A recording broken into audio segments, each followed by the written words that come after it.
What's up, world? Welcome to The Positive Truth, uplifting and positive news for a more progressive society. Tim, what are we trying to bring? Here at The Positive Truth, we're trying to bring awareness, empowerment, inspiration, optimism, and understanding to communities everywhere. We have an awesome interview today. You can start off by telling us who your name, where you're from. Your name. I'll try to read and talk. It didn't exactly work. Well, my name is Fresh and I'm from Lawton, Oklahoma. Yeah. My bad. Yeah, All I heard was, my name is Fresh and I'm from Lawton. You hear me? I do. Straight up, man. Glad to be here. Thanks for having me on, man. For real. For I'm a big sure. fan of the podcast. That's awesome, man. We're glad to have you, for sure. I'm a big fan, for sure. I've seen you out and perform a few places. I know you performed actually at our backpack drive last year, actually. Can you talk about that, your experience there, whenever you were at U.S. Grant High School? Yeah. How was that for you? Man, it's funny you mentioned that because there was a picture taken. It may have been taken, I don't know who it was taken by, but it's one of my favorite pictures, like, of my journey so far. Oh, yeah? Just because, like, I'm in basketball shorts and a gray tee, you know what I'm saying? My hair pulled back in a bun. And I'm just out there chilling with the kids. The kids, like, are sitting on a little statue, standing, leaning on it, you know what I'm saying? Just chilling, some talking to each other, not even paying attention, but, like, it was so authentic, you know what I'm saying? Right. It was so, it felt so impactful while also feeling like, we're just on a Saturday morning in the front of a school, you know what I'm saying? Right. Just trying to do a backpack drive, you know what I'm Right, saying? right. Just community, you know what I'm saying? So it was really fun, and I always enjoy linking with the kids, you know what I'm saying, in the future, and just being able to talk to them, engage with them, and plus play basketball, so I gotta give them some buckets. I hear that. I hear that, I man. was just Absolutely. about to bring that up. He called everybody out on the mic, man. Anybody trying to go hoop? I'll meet you in the parking lot. Man, I had to, bro. Yeah, no, man, we definitely appreciate you for coming out there. That's a big part of the reason why we wanted you here. Thanks now- for having me. No, for sure. Only took us 10 months. Yeah, it only took 10 months. But, I'm glad that you're here now. That being said, before we get to your music, because, again, I'm a fan of your music, and I definitely have some questions there.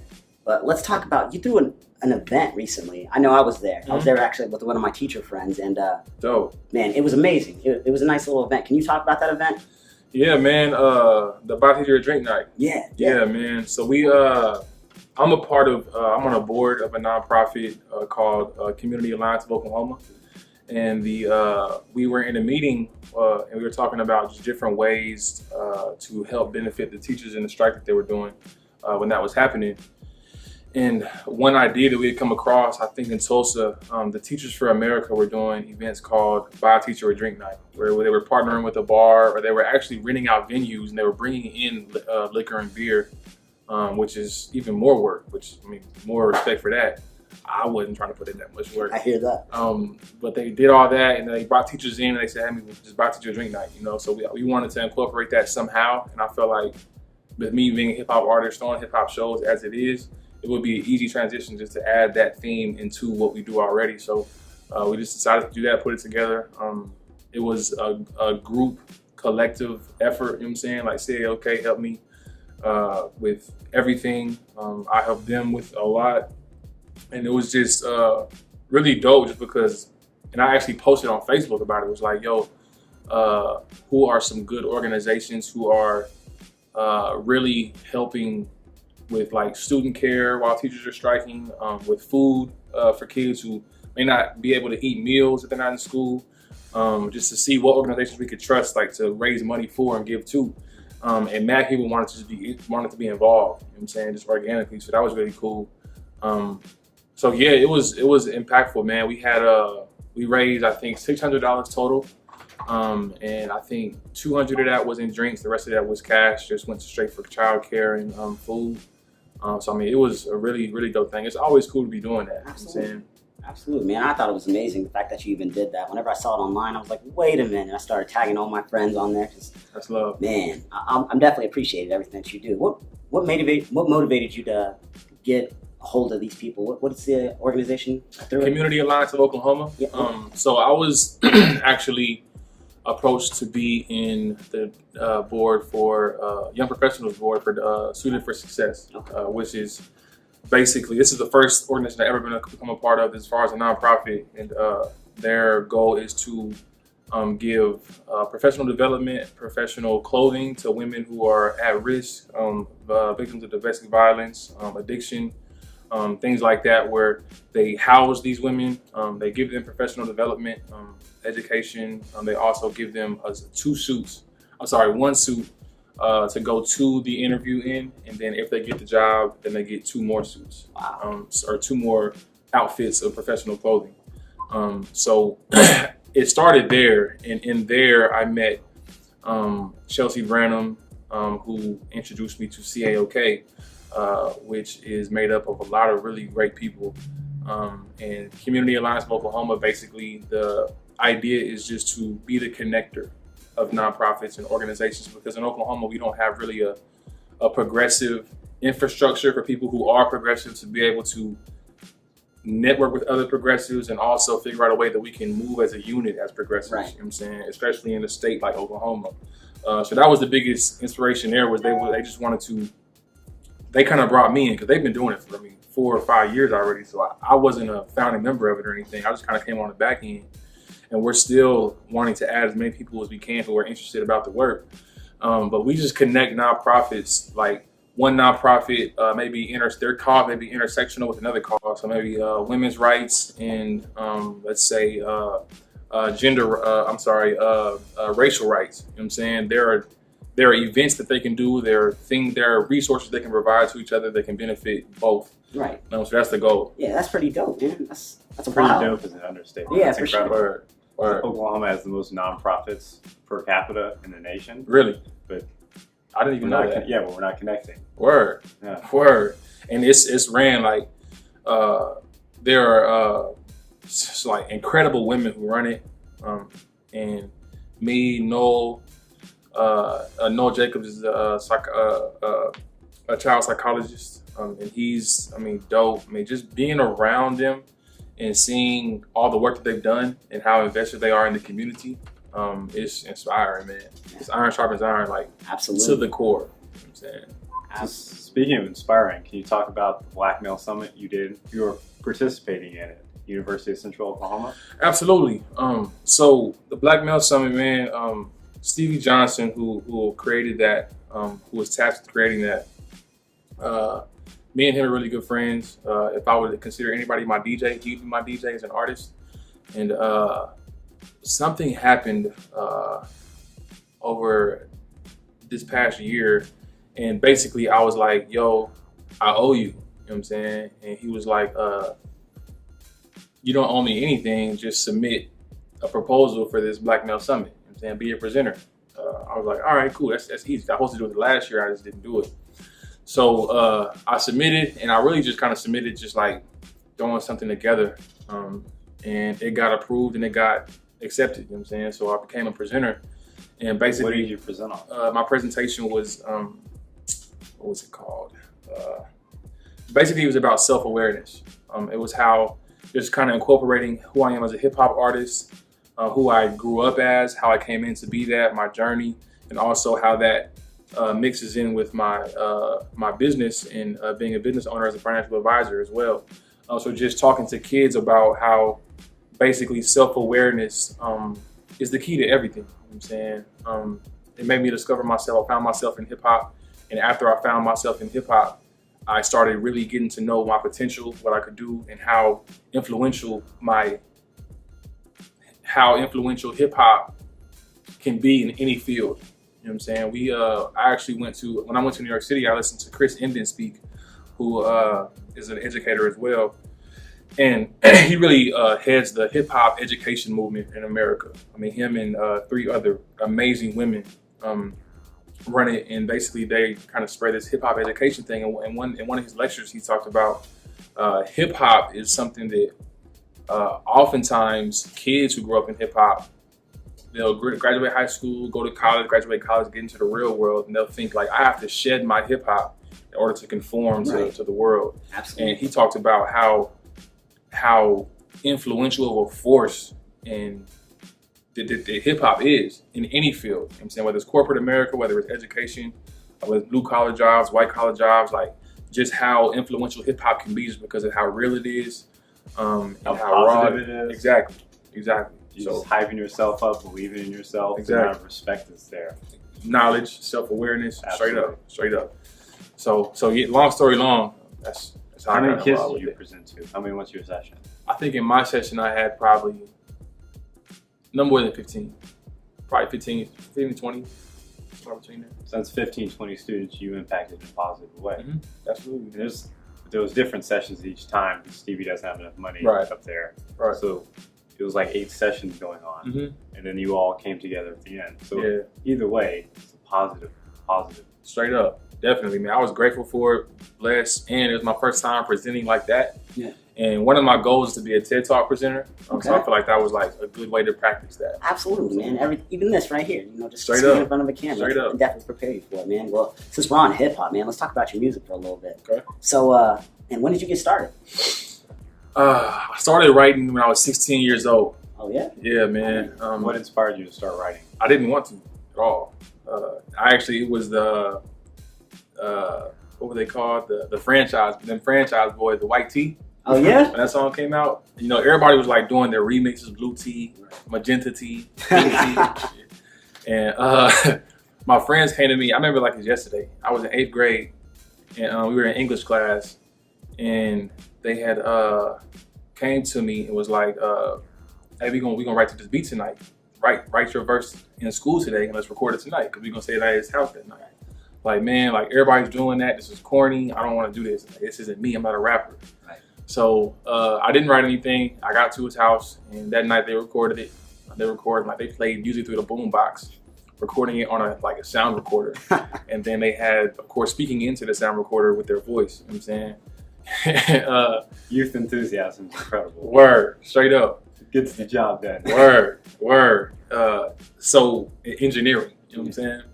So when I seen that, I was like, all right, cool. I'll just write something and do something, and I took an interest to it. So I kept writing, and I became really impassioned. And after I dropped like 3 mixtapes in high school, I was voted like most likely to be a recording artist. It was just all fun. You know what I'm saying? Because my main priority was basketball. Right. So we just do it for fun with me and my friends. And I went to college, and I was like, I'm not gonna rap anymore. I'm just focused on school and basketball. And I had also just gotten saved in my religious life. And I was like, man, I don't want to like threw out my Carter 3 album that I just bought. I threw out all these different albums and was like, I'm clean. And, I got that summer, of course, I was right back on it. Right. And then I went to college, played ball for the first year. And, What college did you go to? Seminole State Junior College. Came back, and me and my friends over the summer were just kind of hanging out. We made some music, as we always do when we chill. And doing something positive instead of doing something stupid. Exactly. And we actually worked on auto-tune for the first time that summer. And the first song I did was on auto-tune. That was on auto-tune. I hated it. And they loved it. I was like, man, delete this. I don't want this to go anywhere. You know what I'm saying? Don't let nobody hear this. And I went back to school, and they decided to take it upon themselves to take it to the radio station. Oh, wow. So they took the song to the radio station, and the song like blew up in Lawton. You know what I'm saying? Like for probably like the next 6 months, it was #1 on top 40 on the radio, like as far as every song. You know what I'm saying? But it was on the radio, period, for the next 2 years, that song alone. And we called ourselves the Honey Boys. It was 6 of us. And in Lawton, we were like the celebrities we'd grown up seeing in Lawton. You know what I'm saying? Like we'd seen PLP, EGF, all these people who was always did their thing, were talented. And we got to a point where we were getting paid like $600 a show. You know what I'm saying? In Lawton. These are 18, 19-year-old kids. Right. You know what I'm saying? And, It's a quick $100. Yeah, right? Big right yeah. So we would $100 pull to up do what you ourselves. wanted, like have fun. Straight up. It was a life, man. It was dope, and it was fun. The music was crazy. The connection was crazy amongst us. We had some memories, some great times, and so from there we signed a bad contract, which is my fault, and we had to split up in order to continue operating as artists. So when that happened, it was already kind of coming to be because they were more so like Dallas dance music. I was more so like I am now. Me and my little brother both. And, so we were already kind of distancing ourselves, but it ended up being the best thing for everybody. And I didn't wrap it off for the next 2 years because I was still in school and I went to OVU. So I was focused on basketball, finishing up school. And then after I quit, after my eligibility is up, my eligibility was up playing basketball. I had 1 year to still finish school. So it was like, all right, I'm either going to pursue basketball professionally or I'm going to do this music thing for real. And I decided music, of course. And that's when I really got serious. Now it's 2013. Okay. So long story long way around it, long way to get to it. I started writing when I was 16, but I really started like operating as a true artist in 2013. So since I was 23. So we're 5 years now, you know, into the future. You just dropped a video recently, 25/8. Yes, you know, it's on my iPhone. I listen to it constantly when I'm cutting my grass. So about that video, man, it's pretty dope. Thank you. Like, what motivated you to do that video like that? Man, Also, link in the description. Continue. straight up, check that out. Shot by Real Sharp Films. Man, we shot that video twice. I dropped the song in I wrote it in 2014, dropped it in 2015, shot the first video 2016, didn't work out with the people I shot it with. Shot it again 2017, that worked, and then we dropped it, of course, a couple months ago. What made me want to do it, man, is the song has like, for me, that song is like a real big part of my journey so far. Because for one, it's been my most popular song that I've had up to this point. And in that, it's really interesting because the elements of the song really embody who I am and who I kind of come up to be and how I've come up. So like with the Little Sahara, it really kind of articulated like the Desert Storm feel, a military feel of the song, where to me the song feels like it's sergeant drill music, you know what I'm saying, where you have these strong sounds. It's almost like marching, you know what I'm saying? And growing up in Lawton, Fort Sill, Oklahoma, a lot of our life was military. You know what I'm saying? Like a lot of my friends moved there because of military, you know what I'm saying? And the first introduction I had really to the military was Desert Storm, because back when I was in elementary school, that's when it was happening. And a lot of my friends either had their parents there, or they just came back, or they had been there before. So that was a big part of the Little Sahara part. And also I wanted to have cinematography, and have some real quality to my videos. And I don't want to just do things just to do them. You know, I want to have quality. If I give it to somebody, if I expect somebody to take time to watch it, I want to take time to make sure it's worth their time. No wasted movement. I Straight like up. that, man. That's what's up.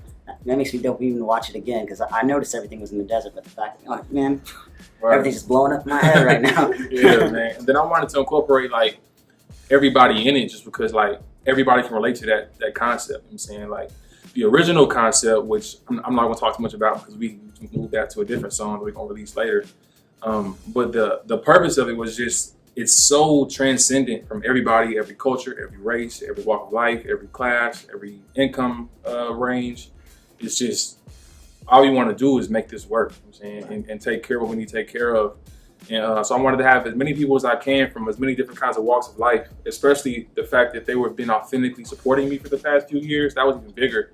And like we mobbed out there in like 4 or 5 cars.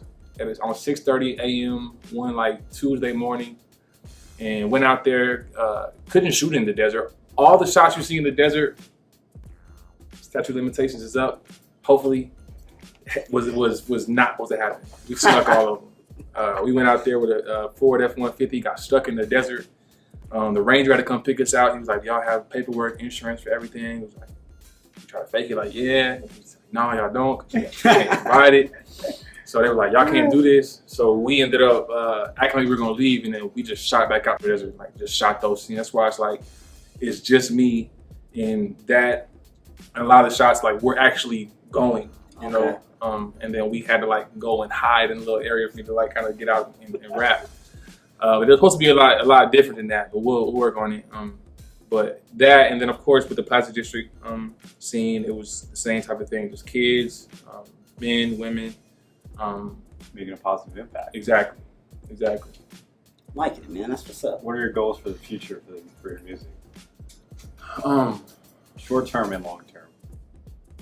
To stay true to myself, stay true to my life, my values, make valuable product, and just be authentic, really, man. You've been doing that though. That's why you got such a buzz around here. Positivity, man.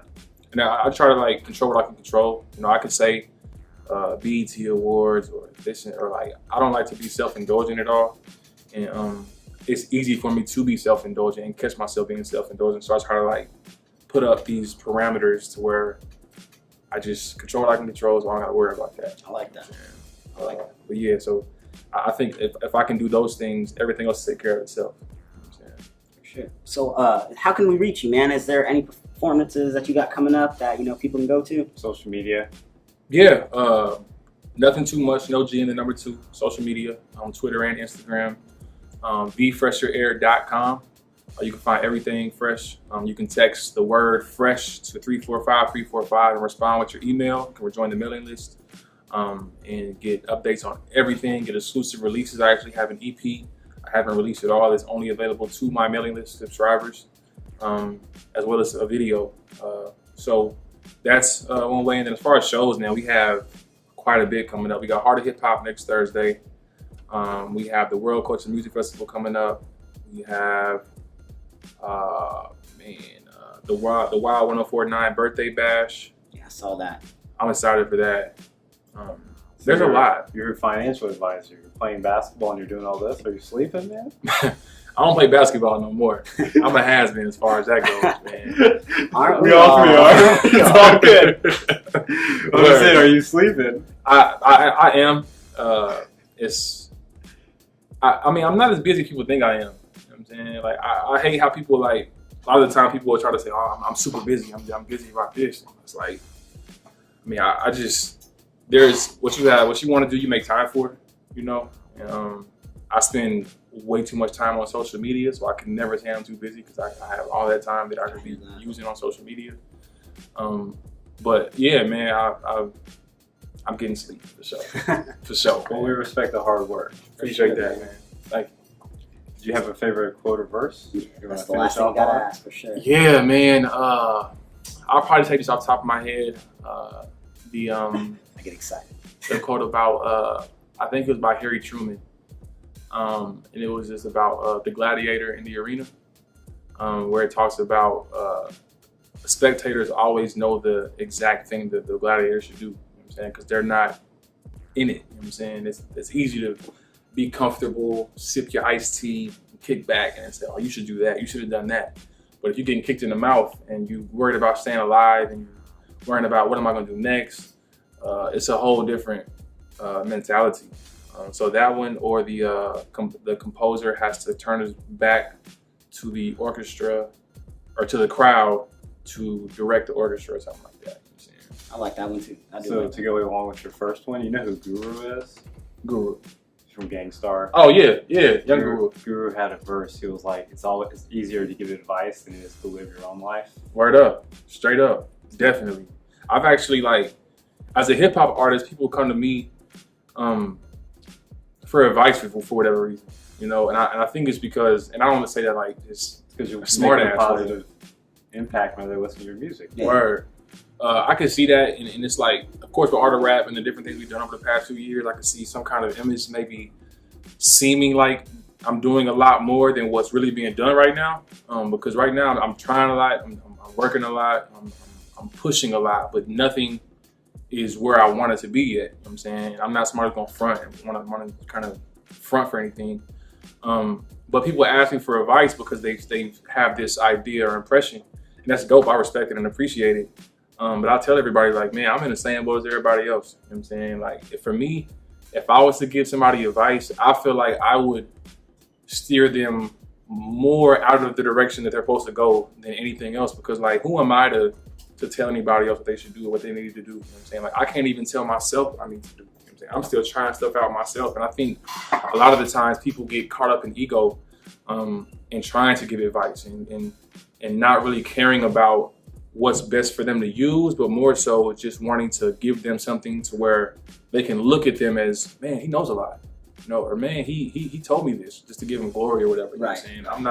I want to help somebody get to where they're going. I don't need the glory for myself. And I'm scared of that. I don't want to feel that. You know what I'm saying? I don't want to. They're asking you for advice because they respect the hard work you put in, man. I feel like a lot of people they want to make that next step to follow their passion. They see you doing it, so they're like, you know what? Let me talk to him so I can do that. I know I do that Word. to myself when I see people following their passion. They're happy with what they're doing. I'm like, yo, you know, what did you do to get there? And I Word. definitely see that in yourself. You know, you're doing a lot of different things, and I get what you're saying. You're Word. humble as I don't know what right now, to be honest with you. And it's dope to hear you say that, but at the same time, man, you're doing it big right now in Oklahoma City. I feel like you are. Thank you, man. You know, I somebody that grew up on the appreciate that. southwest side of Oklahoma City, you're doing a lot of positive things out there. You're doing the Black Summit. You're on the Positive Truth right now. Hip hop shows. You're giving back to your community. You're doing a lot, man. Whether you can believe it or not, trust me, I can see people ask for advice. You're following your dreams. You're giving back. You're doing everything, man. It's okay. It's cool, man. It's cool. And I always follow up. Like when I tell them that, I always follow up with like my only advice, if anything, is just like fail as much as you can, be made fun of, get laughed at, feel stupid, fail, do the impossible, and let it not work. Just do what you yourself tells you to. Exactly. Your voice, the inside of you, is gonna tell you what you need to do, and you gotta listen to that. Absolutely. That's the best advice you can get. Word. For sure. Well, you got any more questions, JP? No. Follow Fresh at all the links down below. Check out the video. Yeah. Also, Positive Truths down there too. We appreciate you coming on though, man. Thanks for having me, man. I appreciate it, bro. Next time you do something good in the community, come back on. We'll hype it up. Word. I appreciate that. For sure. For sure, man. And on that note, We're out. stay positive.